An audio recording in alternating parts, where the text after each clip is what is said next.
नमस्कार। हिंदी साहित्य विषयक व्याख्यानमाला के अंतर्गत आपका स्वागत है।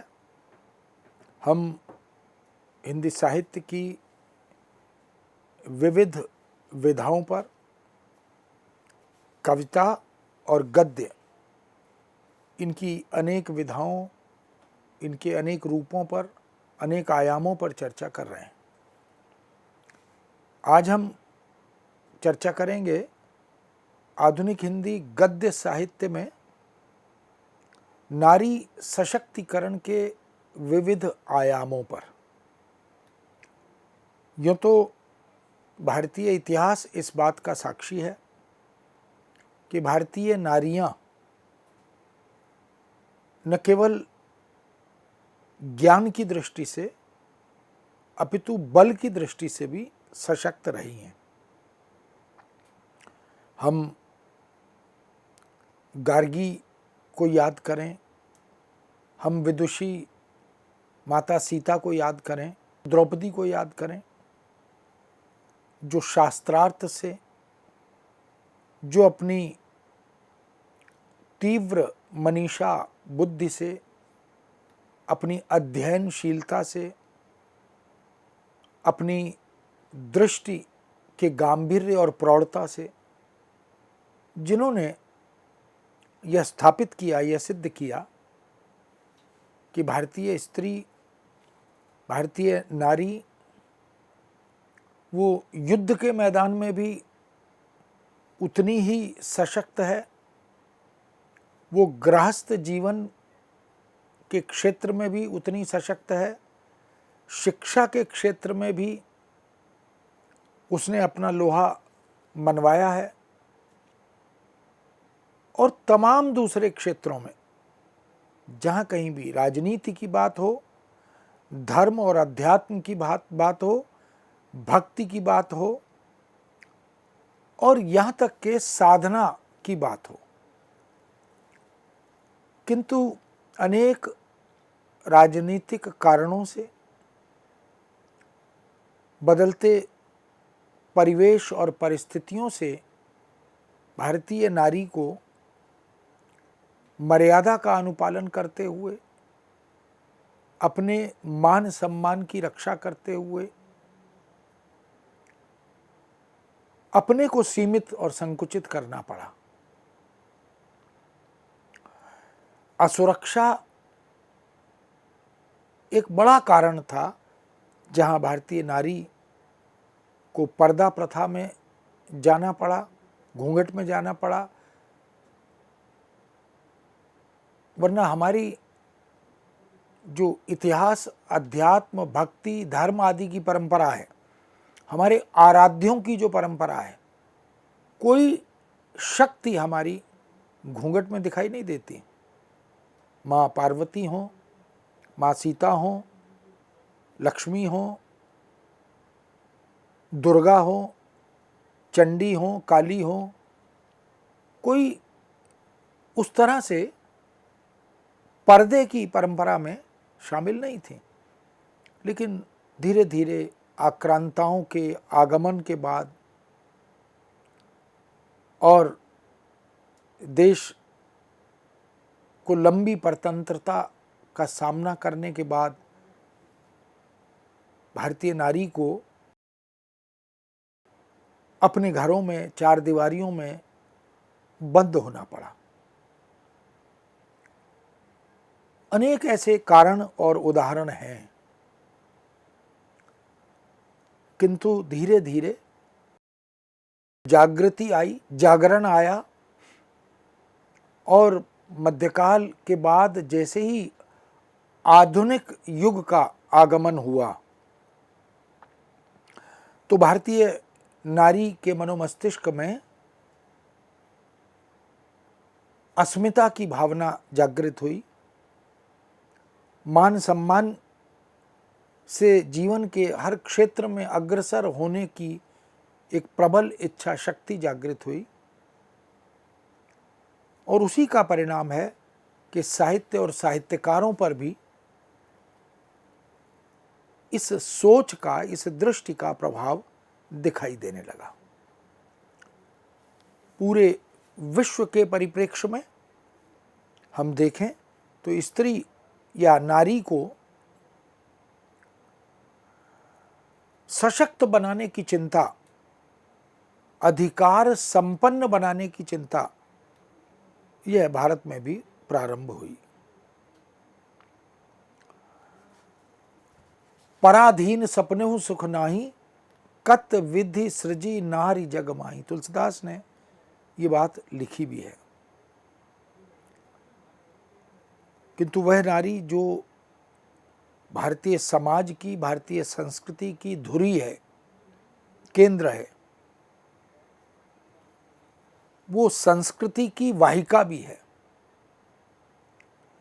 इसलिए जो मूल्य, जो परंपराएं, जो रीति रिवाज, जो सांस्कृतिक मान्यताएं, जो धार्मिक आस्थाएं भारत में जीवित हैं,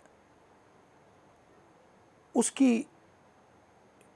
क्रेडिट, उसका श्रेय पूरा वो भारतीय नारी की सशक्तता को ही जाता है। उसने भारत की मूल्य परंपरा को नष्ट नहीं होने दिया, सामना किया, प्रतिरोध भी जाहिर किया। आत्मदान और बलिदान से पीछे नहीं हटी, तलवार भी उठाई, युद्ध के मैदान में पति को और परिवार के पुरुषों को तिलक लगाकर, रक्षाबंधन से युक्त करके युद्ध के मैदान में विजयश्री हासिल करने का वरदान देकर भेजा, आशीष देकर भेजा। आधुनिक काल तक आते आते यह पुनर्जागरण प्रारंभ हुआ। भारतेंदु युग में और महावीर प्रसाद द्विवेदी युग में वह जो दमित, शोषित, प्रताड़ित भारतीय नारी थी, उसमें विश्वास का, आत्मविश्वास का संचार फिर से प्रारंभ हुआ। पत्र पत्रिकाओं ने, नाटकों ने, उपन्यासों ने, कहानियों ने, मंचन आदि के क्षेत्र में होने वाली गतिविधियों ने भारतीय नारी को उसकी अस्मिता का बोध कराया, उसे प्रेरित किया कि वह अपनी एक पहचान रखती है। कभी वह पूज्य, वंदनीय, श्रद्धेय माँ के रूप में, पत्नी के रूप में, बहन के रूप में, प्रेयसी के रूप में, अनेक रूपों में उसका चित्रण हुआ है। प्रसाद ने तो कामायनी में कहा ही है, नारी तुम केवल श्रद्धा हो, विश्वास रजत नग पगतल में पीयूष स्रोत सी बहा करो। तो हमारे यहाँ नारी को अपेक्षा अनुसार, समयानुसार उसकी अनेक भूमिकाओं के साथ उद्घाटित किया गया, चित्रित किया गया। वही नारी छायावाद में आकर और छायावादोत्तर साहित्य में आए, चाहे वो प्रगतिवाद हो, प्रयोगवाद हो, नई कविता हो, या स्वातंत्र्योत्तर गद्य और पद्य आदि लेखन की परंपराएं हों। वह जो पूंजीवादी समाज की जर्जर मान्यताएं थीं, जहां स्त्री शोभा की वस्तु थी, सौंदर्य की मूर्ति थी, जहां वो भोग की वस्तु थी, उसका विरोध हुआ। और इस आधुनिक पूंजीवादी समाज की जो जर्जर मान्यताएं हैं, उनके विरुद्ध, उन खोखले आदर्शों पर प्रहार करते हुए, व्यंग्य करते हुए बहुत से रचनाकारों ने स्त्री को सशक्त बनाने, भारतीय नारी को सशक्त बनाने की दिशा में विविध आयामों में प्रयत्न और प्रयास किए। मन्नू भंडारी को देखें, राजेंद्र यादव को देखें, यशपाल को देखें, अमृतलाल नागर को देखें, कमलेश्वर को देखें, चित्रा मुदगल को देखें, नासिरा शर्मा को देखें, इसी तरह मृदुला गर्ग को देखें, मृदुला सिन्हा को देखें, बहुत सारी लेखिकाएं और बहुत से लेखक, उन्होंने जहाँ कहीं अवसर हुआ नारी के सशक्तिकरण के विविध आयामों को उद्घाटित किया, उजागर किया। और वह स्त्री जो मातृत्व का प्रतीक थी, जो गृहिणी का प्रतीक थी, जो केवल दैवी रूप में, पूज्य रूप में प्रस्तुत की गई थी, अब उसे मंदिर में बंद प्रतिमा की तरह नहीं, राष्ट्र की रक्षा के लिए, समाज के मूल्यों की रक्षा के लिए, परिवार के परिकर के सदस्यों की रक्षा के लिए अब अपनी अस्मिता के साथ, अपनी पहचान के साथ, अपने स्वातंत्र्य बोध और चेतना के साथ प्रस्तुत करने की वकालत प्रारंभ हुई। यही कारण है कि यह स्त्री सशक्तिकरण का दौर इस कदर आगे बढ़ा कि जो भारतीय विवाह व्यवस्था है, जो सुविचारित सुचिंत्य व्यवस्था थी, एक सभ्य संतुलित सुशिक्षित समाज के लिए, उसका भी विरोध प्रारंभ हो गया। एक स्वच्छंद प्रेम के प्रति तथा विवाहेतर संबंधों के प्रति एक आकर्षण भी पैदा हो गया। ऐसी बहुत सी साहित्यिक स्त्रियां जो नैतिकता के घिसे पिटे बंधनों को तोड़ती हैं, जो पारंपरिक प्रतिनिष्ठ प्रेम को, पतिव्रता होने की भावना को छोड़ती हैं, वो सतीत्व को नकारती हैं और परिस्थिति सापेक्ष नए सामाजिक मूल्यों का निर्माण करते हुए अपनी नई सोच, अपनी अद्यतन अधुनातन, वह जो पाश्चात्य दर्शन से प्रेरित सोच है, उसको अपनाती हैं और अपनी सशक्तता का परिचय भी देती हैं। स्वातंत्र्योत्तर कथा साहित्य में बहुत से साहित्यकारों ने, अमृतलाल नागर ने भी, चाहे बूंद और समुद्र की बात करें, कमलेश्वर की कहानियों और उपन्यासों की बात करें, चित्रा मुदगल की बहुत सी चर्चित लोकप्रिय औपन्यासिक कथात्मक रचनाओं की बात करें, राजेंद्र यादव के सारा आकाश की बात करें, शिव प्रसाद सिंह द्वारा रचित चर्चित उपन्यास औरत की बात करें, वह जो नैतिक मूल्य, वह जो भारतीय सांस्कृतिक मूल्य हैं, उनसे हटकर एक नई दृष्टि के साथ अग्रसर होने का जो एक जुनून है, वो भारतीय नारी में दिखाई देने लगा। बहुत से लेखकों ने, राजेंद्र यादव ने तो विशेष रूप से विवाहिता वधू को तो संयुक्त परिवार में दयनीय स्थिति में चित्रित किया। उन्होंने कहा कि जो जॉइंट फैमिलीज होती हैं, जो संयुक्त परिवार होते हैं, उसमें भारतीय स्त्रियां बहुत सुरक्षित भी नहीं होती और उनकी स्थिति बड़ी दयनीय होती है, उनका शोषण होता है। इसलिए सारा आकाश जो बड़ा चर्चित उपन्यास है उनका, उसमें जो नायिका प्रभा है, वो जब संयुक्त परिवार में घूंघट नहीं करती, पर्दा नहीं करती, तो परिवार में एक आक्रोश पैदा होता है, एक विद्रोह पैदा होता है और बेटी और बहू में तुलना प्रारंभ हो जाती है।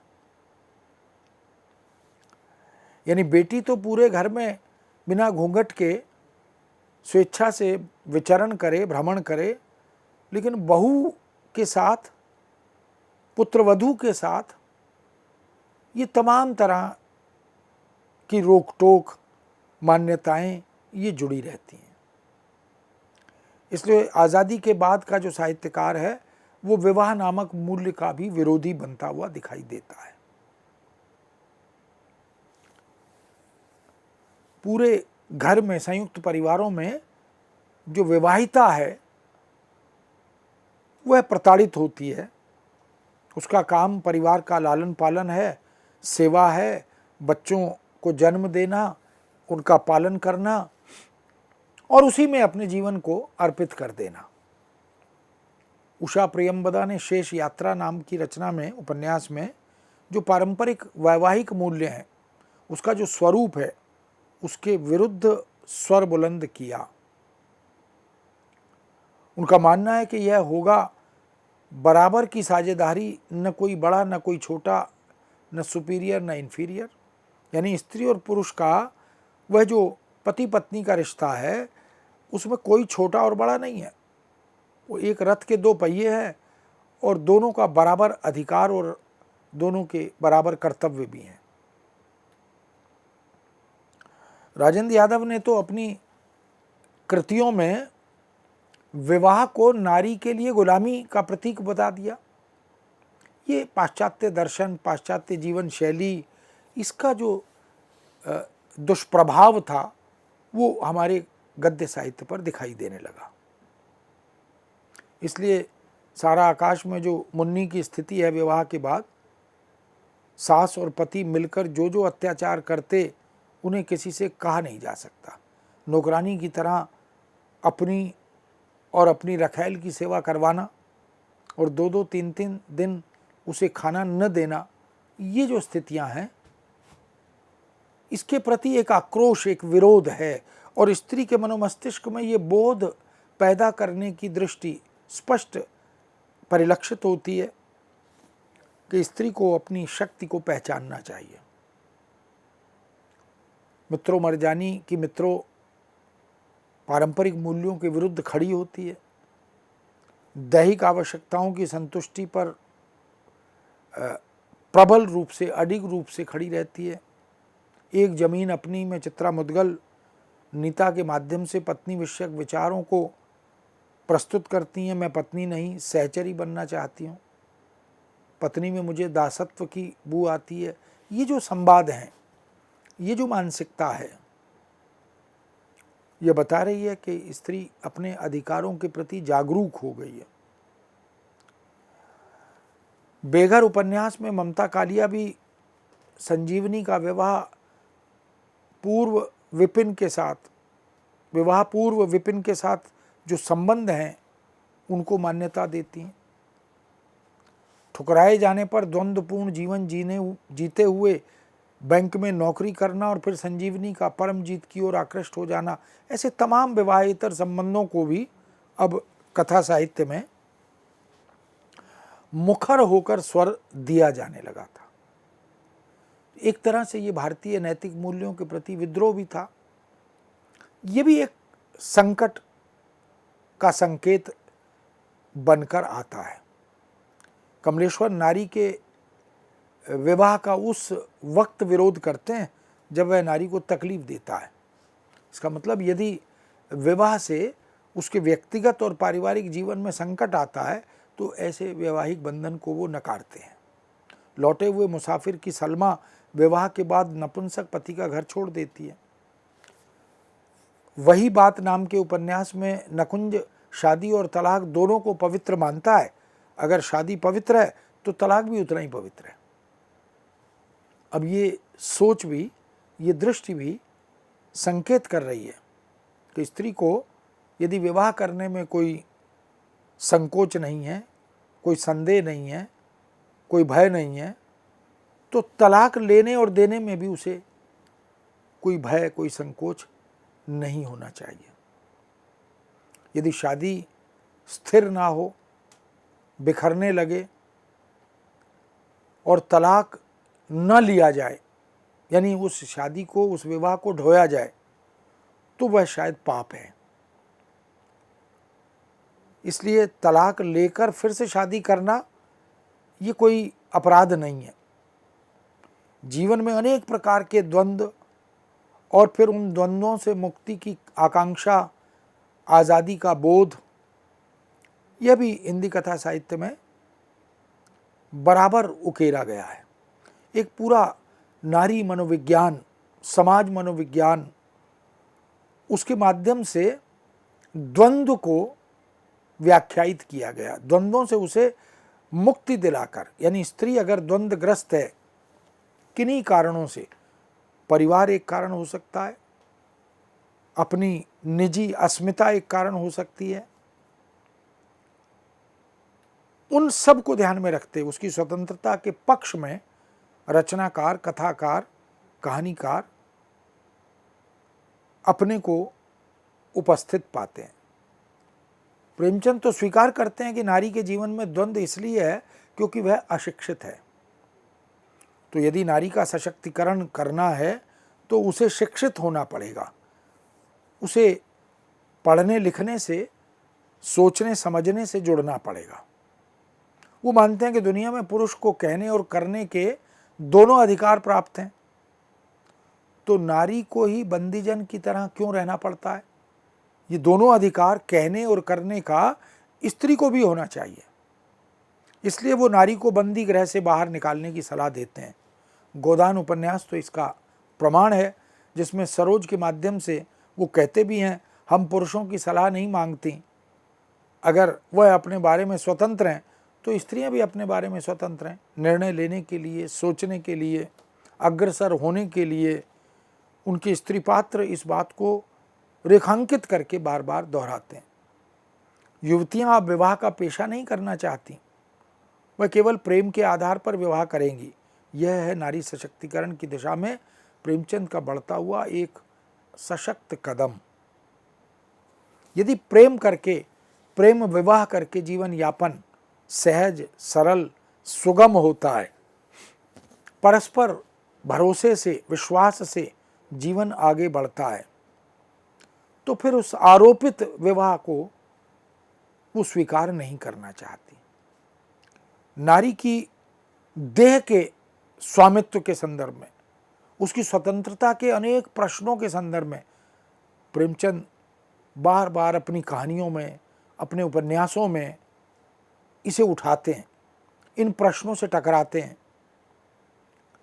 गोदान की झुनिया तो कहती है, मर्द दूसरी औरत के पीछे दौड़ेगा तो औरत भी जरूर मर्दों के पीछे दौड़ेगी। मर्द का हरजाईपन औरत को उतना ही बुरा लगता है जितना औरत का मर्द को। यह समझ लो, मैंने तो अपने आदमी से साफ साफ कह दिया था, अब तुम इधर उधर लपके तो मेरी भी जो इच्छा होगी वही करूंगी। ये खुली चुनौती है उस सशक्त होती हुई भारतीय नारी की, उस भारतीय पुरुष को जो अपने संदर्भ में लंपटता को कानूनी जामा पहनाता है, आधिकारिक बोध से ग्रस्त बना देता है, लेकिन स्त्री के संदर्भ में वो इसे स्वीकार नहीं करना चाहता। नारी द्वंद्वों से मुक्त तभी हो सकती है जब उसमें प्रेमचंद के उपन्यास प्रतिज्ञा की सुमित्रा की तरह यह कहने का साहस आ जाए, यह ताकत आ जाए, बाप का घर जब था तब था, अब तो यही मेरा घर है, मैं अदालत से लड़कर 500 रुपये महीना ले लूँगी, लाला इस फेर में ना रहना, पैर की जूती नहीं हूँ कि नई थी पहना, पुरानी हो गई उतार फेंका। ये प्रेमचंद बहुत दूर तक देखने का काम करते हैं अपनी कथात्मक रचनाओं के माध्यम से। प्रेमचंद के बाद का जो युग है कथा साहित्य का, उसमें इलाचंद जोशी जो मनोविश्लेषणात्मक दृष्टि से औपन्यासिक चरित्रों का, कथात्मक चरित्रों का निर्माण करते हैं, कथा वस्तु की बुनावट करते हैं, संवादों का नियोजन करते हैं।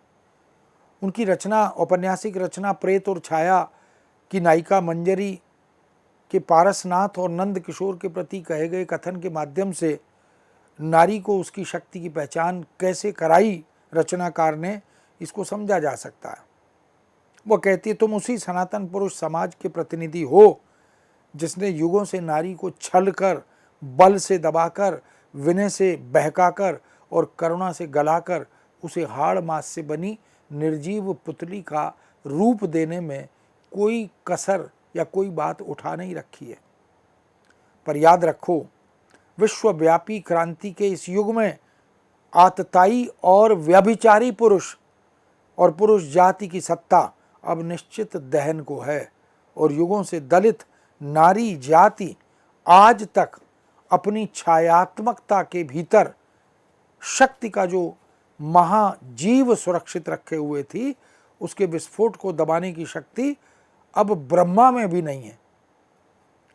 ये जो खुली चुनौती है, ये जो उद्घोष है, वह सशक्त होती हुई भारतीय नारी का जो पुरुष के अत्याचार, पुरुष द्वारा किए गए अनाचार के विरुद्ध अब अपने स्वर को बुलंद करती है, मुखर करती है और एक पूरे आत्मविश्वास के साथ वो खड़ी होती हुई दिखाई देती है।